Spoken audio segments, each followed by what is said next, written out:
الحمد للہ رب العالمین والصلاة والسلام علی سید الانبیاء والمرسلین وعلی آلہ واصحابہ اجمعین، اما بعد فقد قال اللہ سبحانہ وتعالی فی کلامہ المجید: اعوذ باللہ من الشیطان الرجیم، بسم اللہ الرحمن الرحیم۔ ان کنتم تحبون اللہ فاتبعونی یحببکم اللہ ویغفر لکم ذنوبکم واللہ غفور الرحیم۔ صدق اللہ العظیم۔ محترم سامعین،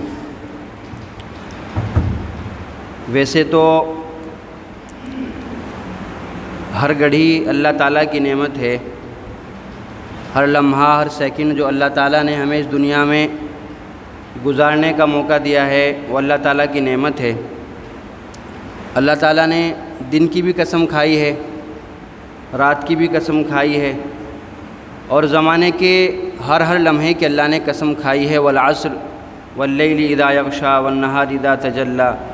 مختلف طریقے سے اللہ تعالیٰ نے زمانوں کی قسم کھائی ہے، لیکن ان زمانوں میں کچھ زمانے، کچھ وقت، کچھ لمحات ایسے ہوتے ہیں جو اللہ تعالیٰ کے نزدیک زیادہ پسندیدہ ہوتے ہیں، زیادہ محبوب ہوتے ہیں۔ جیسے رمضان کا مہینہ ہے، حج کے ایام ہیں، اور اسی طریقے سے دوسرے ایام فضیلت رکھتے ہیں۔ شریعت کا اس سلسلے میں اصول یہ ہے کہ جب اللہ تعالیٰ کی طرف سے کوئی نعمت کسی امت کو ملتی ہے، یا کسی شخص کے اوپر جب اللہ تعالیٰ کا کوئی خاص فضل کسی وقت میں ہو جاتا ہے یا کسی جگہ پر ہو جاتا ہے، تو اللہ تعالیٰ کی طرف سے پھر وہ وقت ہمیشہ کے لیے فضیلت والا ہو جاتا ہے۔ جیسے قرآن کریم میں آتا ہے، حضرت مریم علیہ السلام کے پاس اللہ تعالیٰ کی طرف سے معجزانہ طور پر بے موسم کے پھل آتے تھے۔ وہ زمانہ نہیں ہوتا تھا ان پھلوں کا، لیکن حضرت مریم کے پاس وہ پھل موجود ہوتے تھے۔ تو حضرت زکریا نے جب یہ واقعہ دیکھا تو حضرت زکریا نے فوراً دعا کی۔ تو اس کے پیچھے نقطہ یہ ہے کہ جب کوئی آدمی ایسا واقعہ دیکھے، آدمی کسی زمانے میں ایسا کام ہوتا دیکھے جہاں پر اللہ کا خاص فضل ہو رہا ہے، کوئی معجزہ پیش آ رہا ہے، یا کسی پر کوئی خاص احسان ہو رہا ہے، تو حضرت زکریا نے فوراً دعا کی، اور حضرت زکریا کی دعا فوراً قبول ہوئی۔ حضرت زکریا کو کوئی اولاد نہیں تھی، انہوں نے دعا کی کہ اللہ تعالیٰ مجھے بھی ایک اولاد دے دیجیے، جس طرح آپ نے بے موسم پھل مریم کو دے دیے ہیں، اسی طرح آپ مجھے بڑھاپے میں اولاد دے دیجیے۔ اللہ نے دعا قبول فرمائی۔ تو اس سے نتیجہ یہ نکلا کہ اللہ تعالیٰ کی طرف سے کچھ اوقات ایسے ہو جاتے ہیں کہ ان اوقات کو پھر ہمیشہ کے لیے اللہ تعالیٰ جو ہے فضیلت قرار دے دیتا ہے۔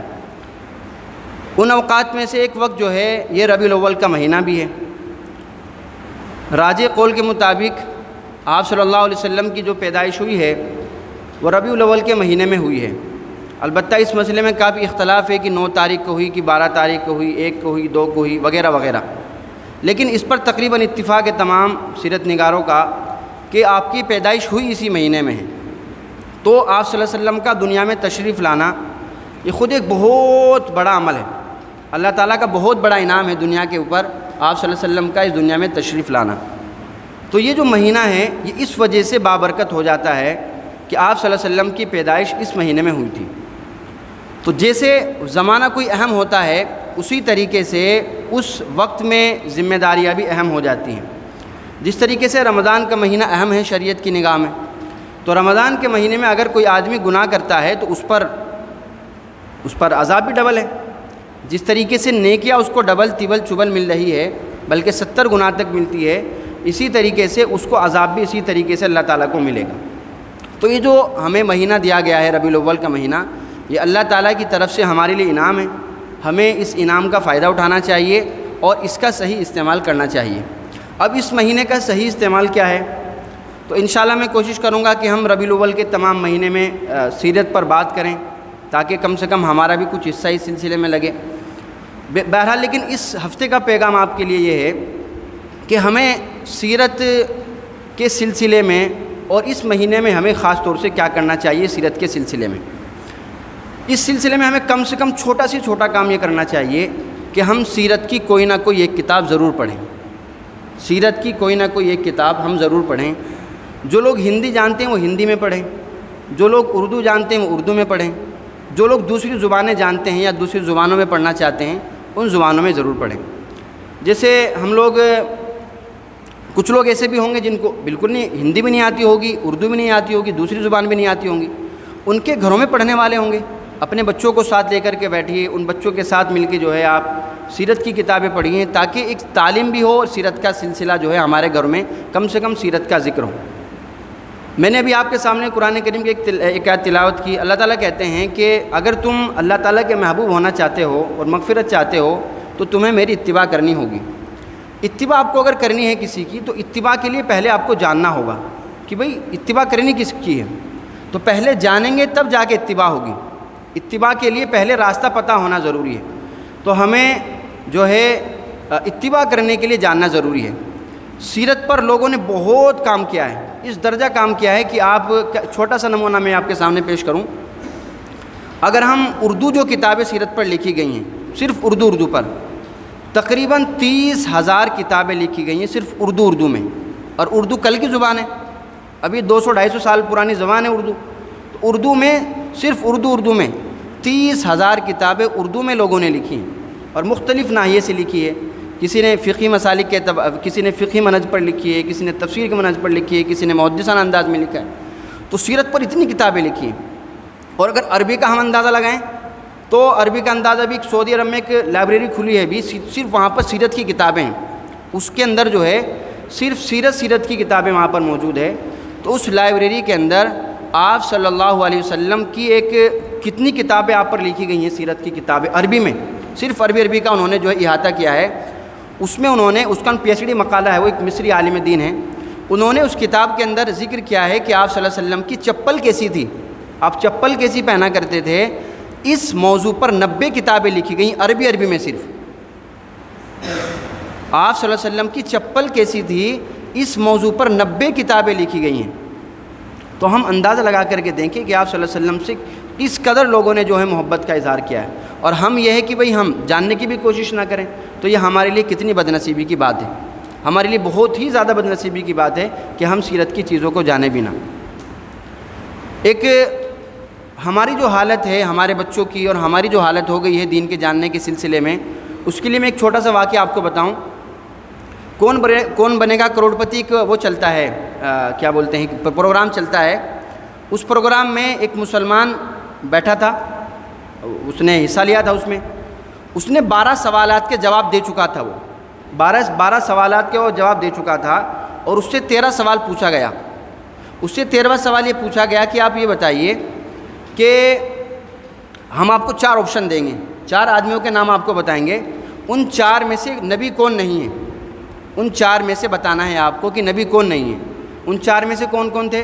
حضرت موسیٰ، حضرت محمد رسول اللہ صلی اللہ علیہ وسلم، اور حضرت غالباً وہاں نام عیسیٰ علیہ السلام کا تھا یا حضرت جو ہے اسماعیل علیہ السلام کا، اور چوتھا نام تھا امام حسین کا۔ تو آپ کو یہ بتانا ہے کہ ان 4 میں سے جو ہے نبی کون نہیں ہے۔ تو آپ یہ اس سوال کا جواب بچہ بھی دے دے گا۔ اس پڑھے لکھے آدمی نے، کافی عمر کا لڑکا ہے وہ، اس نے فوراً کہا کہ یہ سوال اسکپ کیجیے، مجھے دوسرا سوال چاہیے۔ آپ اندازہ لگائیے کہ کتنا پڑھا لکھا آدمی ہوگا جس نے کون بنے گا کروڑ پتی کے 12 سوالات کے جواب دے دیے، اور 13ویں سوال میں اس سے کیا پوچھا جا رہا ہے کہ ان 4 میں سے کون آدمی نبی نہیں ہے۔ کتنا آسان سوال ہے۔ حضرت حسین نبی نہیں ہے، باقی سارے نبی تھے وہ۔ لیکن ہمارے بچوں کی حالات آج کل یہ ہے کہ ہم کیا کرتے ہیں، سیرت کا پتہ ہی نہیں ہوتا، سیرت کا انہیں پتہ ہی نہیں ہوتا، تو سیرت پر کیا کرتے ہیں وہ جو ہے کہ چلو بھائی پڑھتے نہیں ہیں۔ تو ہم خود بھی سیرت کو جاننے کی کوشش کریں اور دوسروں تک بھی سیرت کو ہم پہنچائیں، اپنے بچوں کو سیرت ہم سکھائیں۔ تو اس مہینے میں کم سے کم ہماری ذمہ داری اپنے اوپر کم سے کم یہ عائد کریں ہم کہ ہم لوگ جو ہیں کم سے کم اس مہینے میں ایک سیرت کی کتاب کم سے کم ضرور پڑھیں گے۔ اور اس زمانے میں اتنا آسان ہو گیا ہے، سارے مسائل اس زمانے میں ختم ہو گئے ہیں۔ آج کل کو یہ نہیں کہہ سکتا کہ بھئی ہمارے پاس ذرائع نہیں ہے، ہمارے پاس وسائل نہیں ہیں۔ آپ کو اردو نہیں آتی تو ہندی میں لے لیجئے، ہندی نہیں آتی تو انگریزی میں پڑھ لیجئے، انگریزی نہیں آتی تو اور کوئی زبان آپ کو آتی ہے اس میں لے لیجئے، اور اگر آپ کو کوئی بھی زبان نہیں آتی تو ویڈیو تو دیکھ ہی سکتے ہیں آپ۔ آج کل ویڈیو میں سیرت کے پروگرام پڑے ہوئے ہیں، تو سیرت آپ ویڈیوز دیکھ لیجئے۔ یہ زمانہ ایسا ہے کہ کوئی آدمی یہ نہیں کہہ سکتا کہ مجھے آتا نہیں ہے۔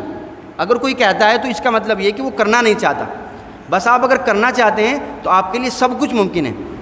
میں نے پہلے بھی ایک بار واقعہ بتایا ہے کہ ایک صاحب نے، یہاں مولانا بدرالدین صاحب بیٹھے، انہوں نے واقعہ بتایا تھا کہ ان کا جاننے والا ایک شخص ہے کہ اس نے ریڈیو سے اس نے قرآن کریم پڑھنا سیکھا تھا۔ یہ وہ زمانہ ہے، لوگ سن کے جو ہے ریڈیو سے، ویڈیو سے لوگ کیا کیا سیکھ رہے ہیں آج کل۔ چھوٹے چھوٹے بچے جو ہے کتنی اہم چیزیں جو ہے آج کل موبائل سے اور لیپ ٹاپ سے چیزیں سیکھ رہے ہیں، انٹرنیٹ سے چیزیں سیکھ رہے ہیں۔ تو اگر ہمیں سیکھنے کا صرف ارادہ ہو اور ہم اپنے بچوں کو سکھانا چاہتے ہیں تو صرف ارادہ کرنا کافی ہے کہ ہم لوگ ارادہ کر لیں کہ ہمیں جو ہے سیرت سیکھنی ہے، اپنے بچوں کو سکھانے ہیں۔ تو آج سے ہی ارادہ کریں کہ انشاءاللہ آج سے ہی ہم، اگر کتابیں نہیں ہیں تو PDF میں ڈاؤن لوڈ کر سکتے ہیں، PDF میں نہیں کر سکتے تو کم سے کم سیرت پر پروگرام، ہزاروں پروگرام پڑھیں اردو میں، اور میرے خیال سے راجستھانی زبانوں میں آپ کو مل جائیں گے۔